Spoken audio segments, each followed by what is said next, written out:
एक क्वेश्चन है जो मेरे से ऑलमोस्ट मेरे हर सेशन में कोई ना कोई जरूर पूछता है, तो मैंने सोचा कि आज इस क्वेश्चन की डेप्थ में हम चलेंगे मिल करके, यानी कि आप जो मुझे अभी वीडियो में देख रहे हैं और मैं, हम लोग मिल करके इस क्वेश्चन की डेप्थ में चलेंगे और डीपली समझने की कोशिश करेंगे कि इस क्वेश्चन का क्या आंसर है। वो क्वेश्चन है कि हमेशा मोटिवेटेड कैसे रहे। तो इससे पहले कि इस क्वेश्चन की हम डेप्थ में चले, मैं आपको बताना चाहूंगा एक ऐसी स्टडी के बारे में जो बहुत ही इंटरेस्टिंग है। वो हुई थी कोलंबिया यूनिवर्सिटी में 1998 में। एक प्रोफेसर ने स्टडी को किया जिसमें कि बहुत सारे बच्चे थे जो कि सारे 5th स्टैंडर्ड के थे और उनको पजल्स थी बहुत तरह तरह की सॉल्व करने के लिए। उसमें से कुछ पजल्स बहुत ही मुश्किल थी, कुछ बहुत ही आसान थी। उसके बाद में जब उन बच्चों ने उन पजल्स को सॉल्व किया तो उसके बाद में सभी बच्चों को एक ही बात कही गई कि आपने बहुत अच्छा किया।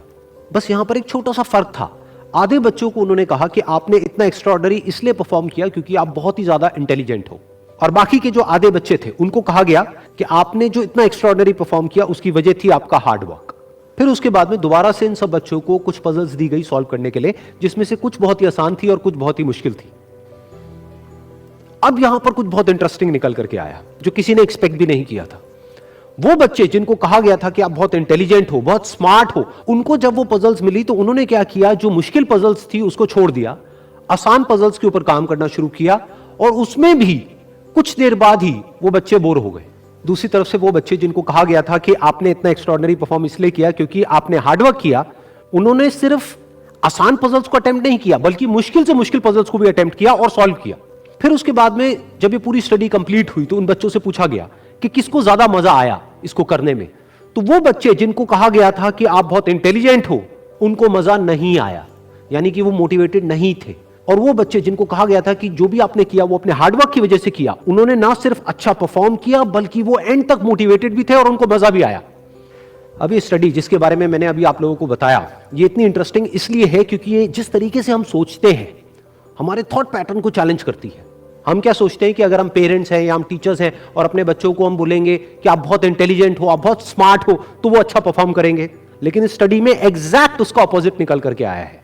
तो इस स्टडी में जो फैक्ट्स रिवील हुए उसको समझने के लिए हमको एक कॉन्सेप्ट को समझना पड़ेगा, जिस कॉन्सेप्ट को कहा जाता है लोकस ऑफ कंट्रोल।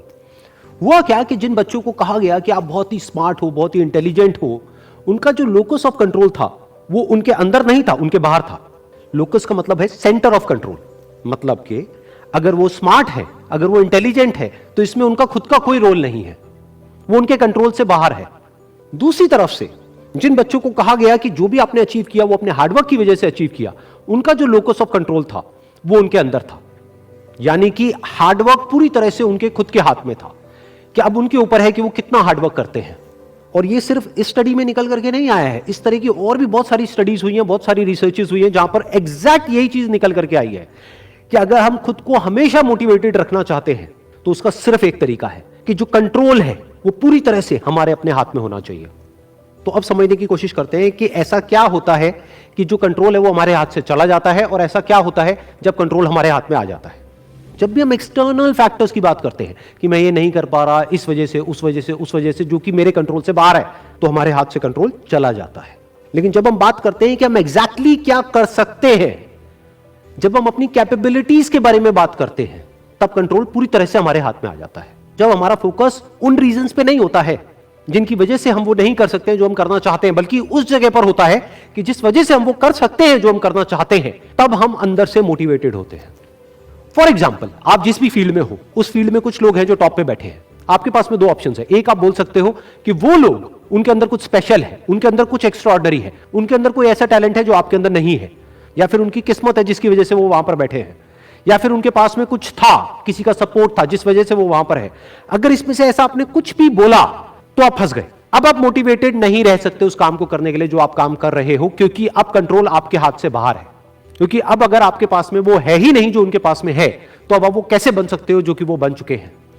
लेकिन अगर आप ये बोलते हो कि जिस भी फील्ड में आप हो, उस फील्ड में जो भी टॉप पे बैठे हैं वो वहां पर है अपने हार्डवर्क की वजह से, अपने स्मार्ट वर्क की वजह से, या जो कुछ भी उन्होंने किया, जो कुछ भी उन्होंने सीखा उसकी वजह से, तो अगर वो कर सकते हैं तो मैं भी कर सकता हूं। उन्होंने भी मेरी ही तरह एक ना एक दिन कहीं ना कहीं से शुरुआत करी थी, जहां से कि आज मैं शुरुआत कर रहा हूं। तो मुझ में और उनमें अगर कोई फर्क है तो वो सिर्फ एक है, वो है टाइम का, कि आने वाले 10 साल बाद या 20 साल बाद मैं भी उन्हीं की जगह पर हो सकता हूं या उनसे भी आगे हो सकता हूं जहां पर आज वो है। तो अब कंट्रोल पूरी तरह से आपके हाथ में है। तो हमारे पास में हमेशा ये दो ऑप्शंस होते हैं, एक कि हम कंट्रोल को अपने हाथ से छोड़ दें, और दूसरा कि कंट्रोल हम पूरी तरीके से अपने हाथ में ले लें। एक की कंट्रोल हमारा बाहर हो, एक है कंट्रोल हमारा अंदर हो। तो इस बात को हमेशा याद रखना कि आपका कंट्रोल कहीं बाहर नहीं होना चाहिए, आपके अपने ही अंदर होना चाहिए। Wish you all the very best. Thank you.